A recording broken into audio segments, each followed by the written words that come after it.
রাত তখন 2টো। অমিতের বাড়ি ফিরতে দেরি হয়ে গিয়েছিল। গ্রামের পথ শুনশান, চারপাশে নিস্তব্ধতা। হঠাৎ একটা পুরনো কালো দরজা অমিতের সামনে ভেসে উঠল। দরজার চারপাশে কোনো ঘর নেই, শুধুই দরজা। অমিত কৌতূহলবশত দরজার কাছে গিয়ে ধাক্কা দিল। দরজা খুলে গেল। ভেতরে কিছুই নেই, শুধু গা ছমছমে অন্ধকার। হঠাৎ এক শীতল বাতাস এসে তার পেছন থেকে ঠেলে দরজার ভেতরে ঢুকিয়ে দিল। ভেতরে ঢুকে অমিত দেখল সে এক অদ্ভুত গ্রামের মাঝখানে দাঁড়িয়ে। গ্রামের প্রতিটি বাড়ি থেকে আলো জ্বলছে, কিন্তু কোথাও কোনো মানুষ নেই। হঠাৎ দূর থেকে ভেসে এলো এক নারীর কান্নার শব্দ। অমিত শব্দ অনুসরণ করে এগোতে লাগল।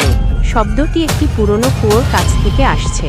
সেখানে পৌঁছে সে দেখল একটি মেয়ে সাদা শাড়ি পরে কুয়োর পাশে বসে কাঁদছে। অমিত জিজ্ঞাসা করল, তুমি কে? মেয়েটি মুখ তুলে তাকাল, তার চোখ নেই। অমিত চিৎকার করে পেছন ঘুরতেই দেখল চারপাশে অগণিত চোখহীন মানুষ তাকে ঘিরে ধরেছে। তারা সবাই একসাথে বলল, তুমিও আমাদের মতো হও। পরদিন সকালে গ্রামের লোকজন অমিতের জুতো আর ফোনটা রাস্তার ওপর পড়ে থাকতে দেখল, কিন্তু অমিত আর কখনো ফিরল না।